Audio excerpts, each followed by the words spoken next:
Oi, estou aprendendo francês e eu queria pronunciar o som do E das palavras que não vai sair, que não vai soar bem, que é ter, ter bien, ter bien, crème, crème, que é bem e creme.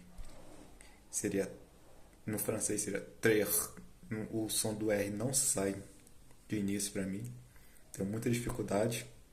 Seria bem ter, ter bien, crème, crème, crème, crème, crème. É isso. Tô aprendendo.